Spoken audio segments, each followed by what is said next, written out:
Buenas, Buenas noches. Roger, buenas noches, ¿cómo va? ¿Cómo va todo?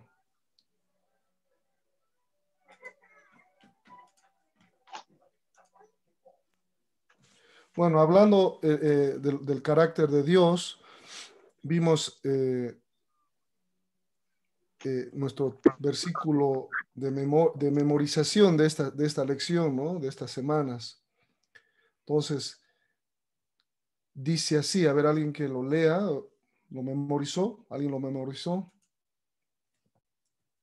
antes?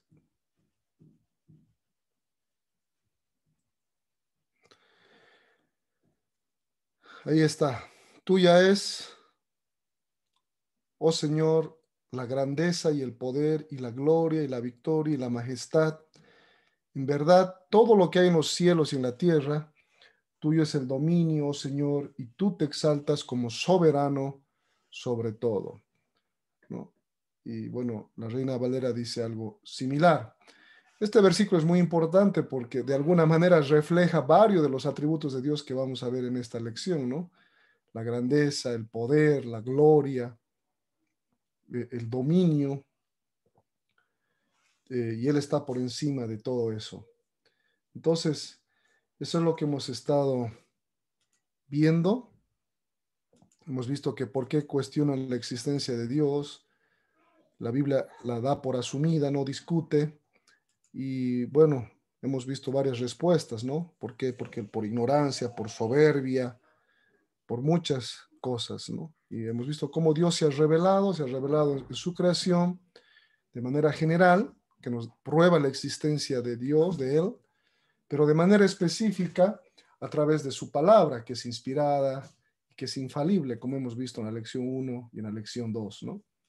Entonces, Dios se ha hecho evidente en la conciencia de los hombres, en su creación, y, y bueno, cuando el hombre deja a Dios y deja su palabra, pues se corrompe, se vuelve tonto, se vuelve necio, se vuelve estúpido, como diríamos, y llama a lo bueno malo y a lo malo bueno. ¿Por qué? Porque no tiene un parámetro para decidir o para decir qué es bueno y qué es malo, qué es correcto y qué es incorrecto. Entonces se guían por lo que está de moda, por la influencia social del contexto de ese momento, y por muchas otras cosas, ¿no? Incluso por sentimientos, por conveniencia, por interés, pero no por la verdad inmutable de Dios.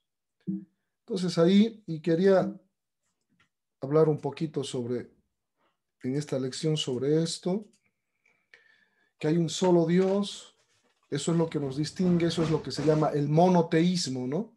Monoteísmo, un solo Dios. Y bueno, hay básicamente tres, entre comillas, religiones en el mundo que son monoteístas, ¿no? Una es obviamente el judaísmo, de los judíos, de ahí nace la fe, la Biblia y todo eso. Luego tenemos el Islam, que también creen una sola deidad, aunque no es el mismo Dios de la Biblia. Y también, obviamente, el cristianismo, que de alguna manera tiene su raíz o su herencia en el judaísmo, pero que luego se ha extendido afuera del judaísmo. Entonces son esas tres grandes religiones que son monoteístas. Y vamos a dejar de lado al Islam, porque si bien creen en un solo Dios, en Alá, no es como pensamos, ellos lo llaman a Dios Alá y nosotros a Dios Jehová o Yahvé o Dios, ¿no? ¿Por qué? Porque vamos a ver que en el Corán, precisamente esta lección nos va a mostrar de que es un Dios diferente, entre comillas, no es que hay varios dioses, hay un solo Dios, pero entre comillas el Dios del Islam, Alá, es diferente al Dios de la Biblia, porque precisamente tiene características diferentes. Es como que si yo describa a una persona y digo, esta persona es alegre, esta persona es amistosa, esta persona es, eh, eh, no sé, extrovertida y es equilibrada, es simpática, y se llama, no sé, bueno, en este caso es justa, es amorosa, digamos, es Dios. Y luego dicen, no, yo también conozco al mismo Dios. Y cómo, a ver, describime a ese Dios que dices que es el mismo. Entonces, no, esta persona no es conocida, es introvertida, no es conocible, es severa solamente, ¿me entienden? Entonces, pero me estás describiendo a la misma persona o al mismo Dios, parece que no es el mismo. Y aunque se llamen lo mismo, y aunque aludan a lo mismo, a lo que está fuera de nosotros, eh, no necesariamente es el mismo Dios. Entonces, ¿cómo llegamos a esa conclusión? Por la descripción que nos da la Biblia del mismo Dios, del mismo Jehová. Y la Biblia, el Antiguo Testamento, es 1100 años antes del Corán. Y si contamos el Nuevo Testamento, son 600 años antes del Corán. La pregunta es, ¿quién copió a quién? ¿Quién copió a quién? ¿Entienden? Entonces, mucho cuidado con eso. El que dice que todas las deidades y al final todos los caminos llevan a Dios, pues es porque desconoce las afirmaciones exclusivas de la Biblia, que hay un solo Dios, un solo camino, una sola verdad, o porque ignora las diferencias. O sea, es fácil decir, sí, todos los caminos llevan a Dios, todos alaban a Dios al fin y al cabo. ¿No? Es verdad, es fácil decirlo, suena bonito, suena interesante, pero bíblicamente es incorrecto. Porque hay un solo camino y un solo mediador entre Dios y los hombres, Jesucristo, dice 1 Timoteo 2:5. Y Jesús dijo, yo soy el camino, yo soy la verdad y yo soy la vida, Juan 14:6. Es un Dios único, exclusivo. El que conmigo no está, dijo Jesús, desparrama. El que conmigo no recoge, desparrama. Entonces, ese es el Dios de la Biblia. Un solo Dios al cual podemos conocer. En el Corán, Alá no se lo puede conocer, está lejos, no se puede acceder a él. No hay mucha descripción acerca de él. ¿Por qué lo digo? Porque he estudiado el Islam, he hablado con muchos de esos países y bueno, es más un temor reverente que se tiene y un día piensan conocerlo, pero no es como el Dios de la Biblia. ¿Ok? Entonces, Dios es uno y esto es algo que nos distingue con el judaísmo y con el islamismo. Es trino, no hay contradicción, es una triunidad. ¿Y por qué vamos a decir Trinidad? Es más conocido, no es malo, pero tal vez más exacto sería triunidad, tres en uno, ¿me entienden? Y eso es lo que nos distingue en el cristianismo, no porque los cristianos lo hayamos inventado, está en toda la Biblia, sino porque de alguna manera, con la revelación de Cristo, el Señor, Dios, el Mesías, el Hijo de Dios, el Hijo del Hombre, verdaderamente Dios, verdaderamente hombre, como vamos a ver en las lecciones posteriores, entendemos que la Trinidad es una triunidad. Y eso es algo revelado. Estaba de alguna manera, en el Antiguo Testamento lo estaba, pero que se revela de manera clara en el Nuevo Pacto, en el Nuevo Testamento, como vamos a estudiar cuando estudiemos de esto, ¿no? Entonces eso nos distingue. Ahora, los testigos o los mismos judíos o islamistas pueden decir, pero eso es una contradicción. ¿Cómo puedes decir que es tres y es uno? Bueno, y dijimos que sería contradicción si estaríamos hablando de los mismos términos. Es decir, si yo digo, estos son tres manzanas y esta es una manzana y apunto a lo mismo, esa es una contradicción. No puede ser ambas cosas al mismo tiempo. Eso viola la ley de la no contradicción. A no puede ser B o C al mismo tiempo, ¿no? ¿Me entienden? Entonces, cuando decimos Dios es uno, estamos diciendo que Dios es uno en cuanto a una sola naturaleza, a una sola esencia, una sola substancia, ¿no? ¿Qué es esa esencia y esa sustancia? Es un ser, Dios es espíritu, ¿no? Eh, es en ese sentido que es uno, son parte de lo mismo, de un solo Dios, pero que es trino en cuanto a que es tres personas que tienen la misma naturaleza o la misma sustancia, es decir, es esta deidad que se expresa en tres personas diferentes. Es una en naturaleza, pero tres en personas. Entonces no es la misma categoría naturaleza que persona, ¿me entienden? Entonces por eso no hay contradicción. ¿Y cómo llegamos a esa conclusión? Porque vamos a ver más adelante versículos que hablan de Dios, el Padre como persona, piensa, razona, tiene voluntad propia, tiene emociones.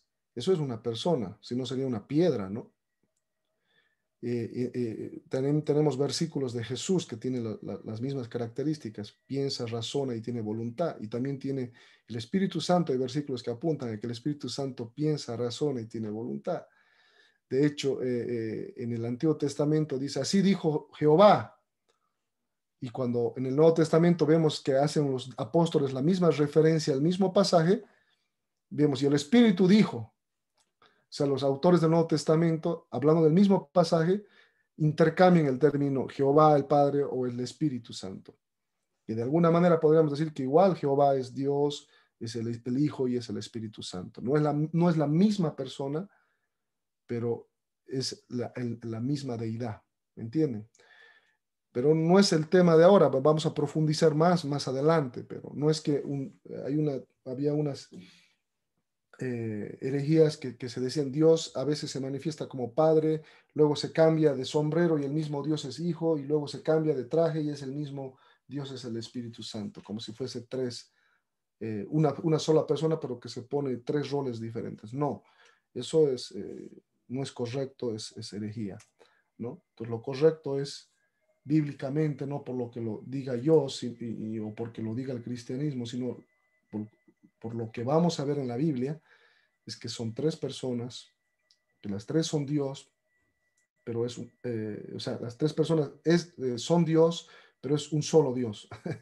Yo sé que a veces cuesta entender, pero esa es la idea. Si podríamos entender a Dios, pues Dios no sería Dios, seríamos nosotros los dioses, ¿me entienden? Nadie puede entender la mente de Dios y nadie puede entender a cabalidad este misterio de la Trinidad, pero sí lo podemos deducir bíblicamente, aunque no lo vamos a entender completamente, ¿no? Y tampoco es que lo creemos por una fe ciega y repetimos, no, nos han enseñado desde chiquitos en el catecismo, desde la comunión, la confirmación, en el caso del catolicismo romano o los cristianos evangélicos desde la escuela dominical, que Dios es la Trinidad, Dios el Padre, el Hijo, y lo repetimos, y está bien que lo repitamos, pero muchas veces el 90% de la gente no sabe defenderlo, no sabe explicarlo o comprenderlo básicamente, digamos. Como les digo, nunca vamos a comprenderlo completamente, pero es bueno defenderlo bíblicamente y saber que sí hay evidencia para que Dios sea tres en uno, y aunque no lo entendamos, ¿no? De la misma manera como hemos dicho que un animal, un perro, un ratón, una cucaracha no puede entender al ser humano, aunque es un ejemplo extremo, nosotros tampoco podemos entender a cabalidad a Dios, podemos conocerlo, pero no completamente, sino solamente en base a lo que Él ha dejado revelado en la palabra de Dios. Entonces, ahí solamente quiero hacer énfasis en eso por esta clase y, y bueno, un poquito sobre Dios. El Padre está en los cielos, hemos visto. Obviamente Dios es espíritu, está en todas partes, pero es como que su centro de alguna manera cuando dice está en los cielos, está encima de nosotros, está fuera de nosotros, es diferente a nosotros, ¿no? Y hay como en el tercer cielo, dice el apóstol Pablo, ¿no? Como una dimensión espacial diferente a la de nosotros. Cristo, pero al mismo tiempo Dios está en todas partes. Él está en el cielo a la mano, Cristo está en el cielo a la mano derecha del Padre, está sentado desde ahí intercede por nosotros, desde ahí gobierna, pero al mismo tiempo al ser parte de la deidad, de la Trinidad, está en todas partes. Su centro está ahí. El Espíritu Santo está ministrando dentro de los creyentes. Ese es otro misterio. Bueno, el misterio más grande es que que la divinidad se haya hecho hombre. Ese es el misterio más asombroso que lo vamos a ver luego. Pero otro misterio es cómo el Espíritu Santo, que es Dios al mismo tiempo, ministra y vive dentro de los creyentes, ¿no? Habita en el corazón de cada creyente y por lo tanto es por el Espíritu Santo que estamos unidos a Cristo y al Padre. ¿Entienden? Entonces es interesante. Dios es un espíritu invisible al mismo tiempo. Dios es un espíritu invisible, es espíritu, ¿no? No tiene cuerpo, no tiene manos, no tiene ojos. Cuando la Biblia usa la terminología y la mano de Dios y los ojos de Dios están sobre la tierra, eso se llama un antropomorfismo. Antropomorfismo, es decir, eh, significa que Dios, que la Biblia está usando terminología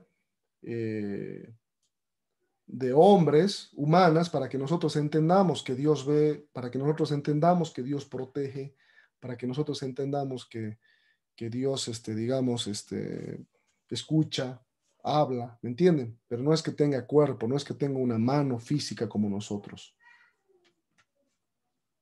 Por eso es antropomorfismo, forma de hombre, para comunicarnos.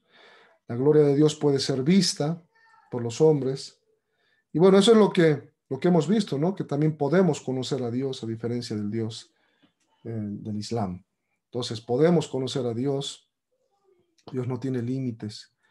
Pero ahí quiero, ahí, ya que está ahí un poco también Solimán, hablando un poco de la Trinidad y de Dios, el Padre. Eh, estos, esta semana he estado publicando algunas cosas respecto a un movimiento que se llama el Movimiento de las Raíces Hebreas, que precisamente uno de sus postulados con los cuales atrapa a los incautos es indicar que Dios el Padre o el nombre de Dios eh, solamente debe nombrarse en hebreo. Entonces ellos llaman Jehová y Jesús, Yeshua, solo en hebreo, y que los nombres no cambian. Por lo tanto, cuando los mencionamos en el contexto del Nuevo Testamento, incluso ellos cuando oran a la deidad, a Dios, oran así en Jehová, en el nombre de Yeshua, llegan a extremos luego de hasta bautizar en el nombre de Jehová, de Yeshua y del Ruach, que es el Espíritu Santo en hebreo. Ruach es espíritu en hebreo. Pero en el Nuevo Testamento, como hemos visto en la lección 2 y 1, es escrito en griego. Y Espíritu Santo en griego significa o se escribe neuma, ¿no? Significa aliento, aire, espíritu, ¿no? Eh, entonces, cuando Pablo y los apóstoles y los discípulos escriben en el Nuevo Testamento los nombres de la deidad, de Dios, escriben Teos, Dios, de Jesús, Jesús en griego, y Neuma, el Espíritu Santo, ¿no? E incluso mucho antes de eso, la Septuaginta, que es la versión de los 70, es una traducción del hebreo al griego que se hace 200 años antes de Cristo aproximadamente, por 70 sabios judíos, por eso es Septuaginta de 70, también conocida como la versión de los 70. Y lo hace un gobernante griego que quería tener en la ciudad de Alejandría los principales escritos de sabiduría humana en esa librería. Por eso él, como en ese momento dominaba el imperio griego antes del romano, él pide a estos sabios y se ofrecen y lo traducen. Y cuando traducen al griego, traducen Teos, Dios, en vez de Yahvé o del tetragramón, ¿no? Que es YHWH. Y también, bueno, eso solamente el Antiguo Testamento, porque todavía no estaba el Nuevo Testamento, ¿no? 200 años antes de Cristo.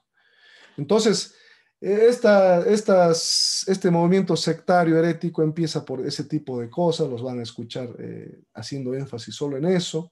Eso no significa que no podamos llamar Yahvé o Jehová a Dios en el Antiguo Testamento, o cuando nos referimos a Dios en el Antiguo Testamento y que ese sea su nombre. Obviamente tiene otros nombres también, ¿no? Elohim, eh, Adonai en hebreo.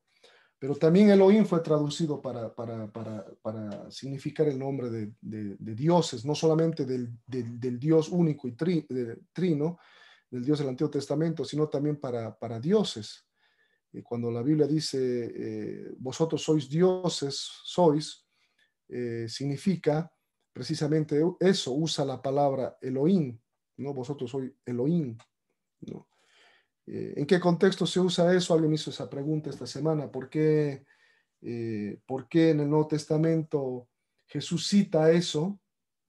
Porque él dice, yo soy el Hijo de Dios, y los fariseos y los judíos escandalizaban de que él decía que soy hijo de Dios. Y entonces, ¿por qué se escandalizan? Dice, y él cita un salmo. No sé si se acuerdan qué salmo es, pero dice, eh, Jesús les responde, ¿por qué se escandalizan si la misma escritura dice, vosotros sois dioses?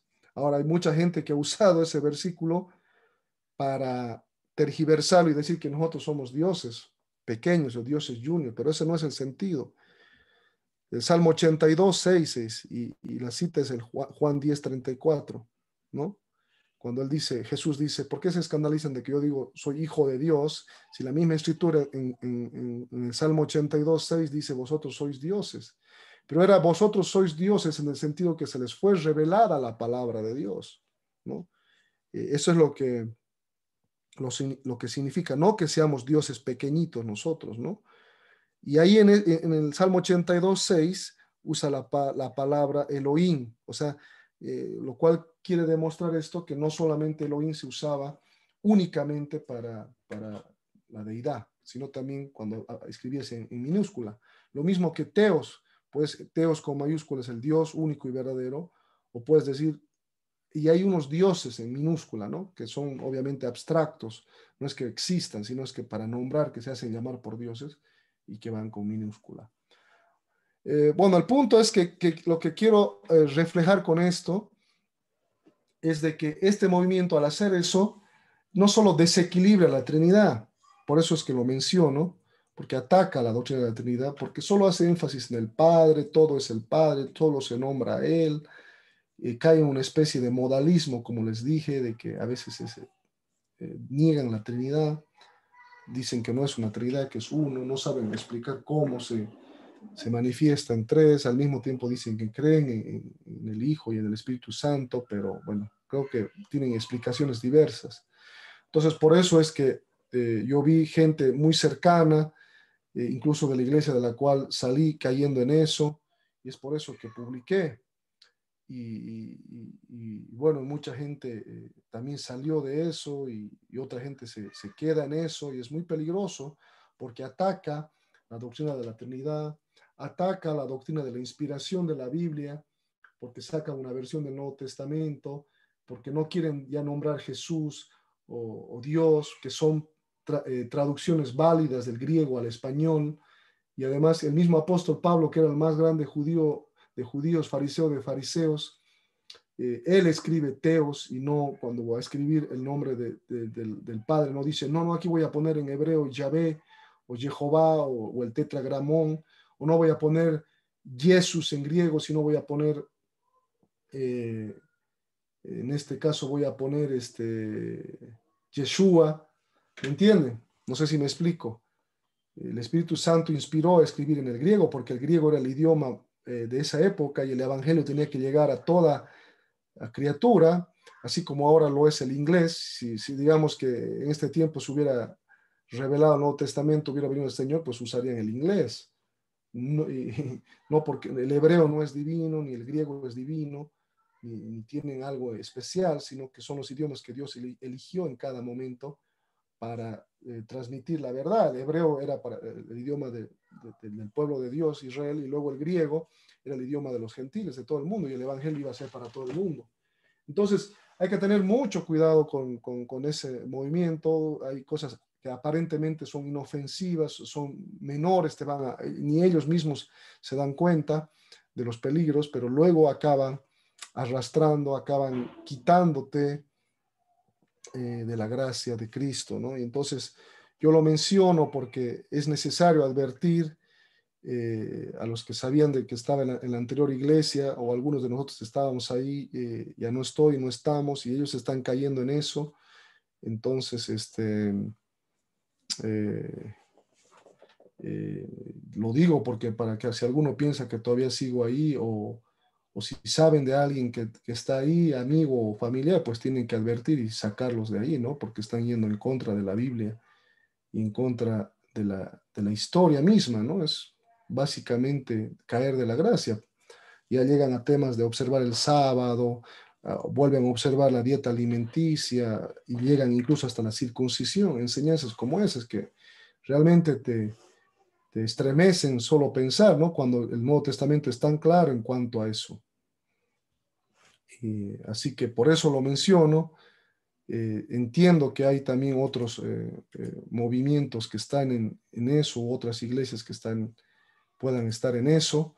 No es de extrañar y a veces dice, fucha, y entonces, ¿cómo es esto? ¿Por qué hay tanto error? Bueno, a veces nos extraña que haya esto porque nos han enseñado que lamentablemente nos han enseñado la Biblia de manera selectiva, ¿no? De manera selectiva. ¿Qué quiero decir con esto? Que siempre sacábamos versículos que apoyaban ciertas doctrinas o versículos que apoyan cosas positivas, estilo de Gálatas, estilo de Efesios, pero casi nunca se han hecho estudios de todas las cartas, ¿no? Es decir, vamos a hacer un estudio de Segunda Corintios, vamos a hacer un estudio de todo Gálatas. Pocas iglesias lo hacen. Sé que lo hacen, sé que hay iglesias de los que están acá que lo hacen, pero no todos lo hacen esto. Y sobre todo estas iglesias de raíz, de corriente más carismático, no lo hacen así, ¿no? Entonces solo nombran versículos y entonces cuando si nosotros estudiamos carta por carta, Primera Corintios, Segunda Corintios, Efesios, Gálatas, Primera Timoteo, Segunda Timoteo, Judas, nos daríamos cuenta de que desde sus inicios la iglesia ha estado eh, amenazada de los falsos maestros, amenazada de los falsos maestros y las falsas enseñanzas. En los mismos tiempos de Pablo, mientras él enseñaba, salía de una iglesia, ya se iba, ¡boom!, aparecían los falsos maestros a hacerle la guerra, a desacreditar sus enseñanzas. Y él por eso escribe Segunda Corintios, ¿no? Porque precisamente desconocían su apostolado y él tiene que defender su llamado, su apostolado, tiene que defender la sana doctrina. Cuando escribe Primera y Segunda Timoteo, lo escribe porque Timoteo estaba en la iglesia de Éfeso y ahí habían falsos maestros que tergiversaban la doctrina. Cuando escribe Gálatas, escribe porque en Galacia estaban queriendo volver a judaizar, el mismo caso del movimiento este que les mencioné de raíces hebreas, con la diferencia que por lo menos en Gálatas eran judíos queriendo judaizar gentiles. Este movimiento de raíces hebreas es más tragicómico porque son gentiles queriendo judaizar o israelizar a gentiles. O sea, es como diríamos, un boliviano que va a la Argentina y después a los otros bolivianos quiere hacerlos gauchos a la fuerza, cuando ni él mismo lo es del todo, ¿me entienden? O en cualquier país, o un mexicano que va a Estados Unidos y se vuelve más gringo que los mexicanos, ¿me entienden? Que los gringos. Entonces, ese es el punto con este tipo y es peligroso y hay que decirlo de frente porque atentan contra la Trinidad, atentan contra la inspiración de la Biblia y atentan contra la doctrina de la salvación solamente por la fe, que está tan clara en Filipenses, en Gálatas, en Efesios, en Romanos sobre todo, que es nuestra herencia, sola escritura, sola fide, incluso de la Reforma protestante, ¿no? Entonces, eso es, no sé si quieren comentar algo o tienen alguna pregunta al respecto hasta ahora.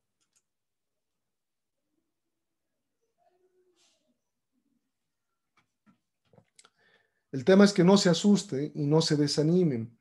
Eh, es decir, no digan, pucha, en todo lugar así ha sido toda la historia del Nuevo Testamento y de la historia de la iglesia. La verdad, siempre, Satanás es tan astuto que quiere velar la verdad, quiere disminuir la Biblia, quiere disminuir a Cristo. Entonces siempre ha habido verdad y es como una guerra cósmica, es como, bueno, no quiero decir como la guerra de las galaxias, porque en la guerra de las galaxias presenta el bien y el mal como si fueran equipotentes, ¿no?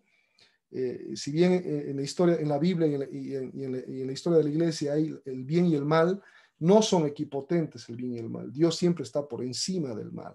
El mal, pero Satanás quiere rebelarse siempre y luchar contra Dios, ¿no? Pero no de manera equipotente. Dios es soberano, siempre está por encima de él. Nada hace Satanás si Dios no lo permite, por alguna razón. Cambio en el yin yang, en las enseñanzas orientales o la misma guerra de las galaxias, es como que el bien y el mal son entidades similares y equipotentes, ¿no? Dios, sabemos que por el Apocalipsis que el bien va a triunfar, Dios va a triunfar al final. Pero mientras tanto, Satanás busca engañar, busca tergiversar la verdad. No puede de una manera, luego se inventa otra manera. Ya no puede borrar la Trinidad porque está muy establecida, va a agarrar una sofisticación mucho más eh, eh, astuta para disminuir lo mismo, ¿me entienden? Entonces, es como los que ya, ahorita el que quiere ser gobierno, alguien que quiere hacer gobierno en plena democracia, no puede hacerlo sin democracia, a lo menos en Occidente, ¿no? A todo el mundo, las Naciones Unidas y todo el mundo condenaría, bueno, salvo los casos aislados, ¿no? En Cuba. Pero en general, en nuestros países nadie podría gobernar sin democracia. Entonces, ¿qué hacen algunos o qué han hecho algunos?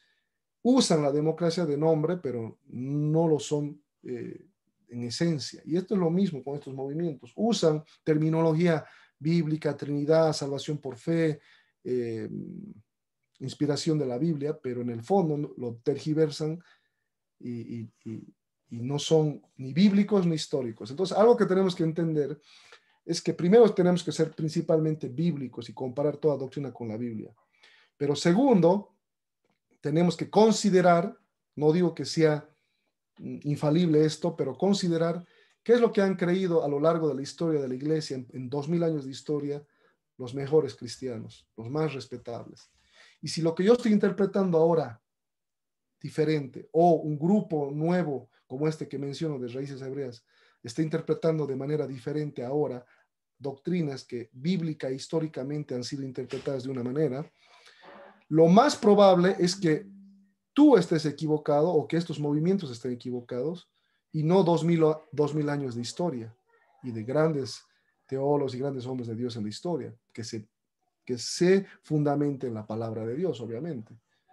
Porque pueden haber históricamente muchas enseñanzas que por más que sean históricas, igual son erradas y no están ancladas a la palabra. Estamos hablando de doctrinas históricas, pero que están ancladas en la palabra y que han sido defendidas por cristianos sobresalientes, que incluso han dado su vida en el martirio, ¿no?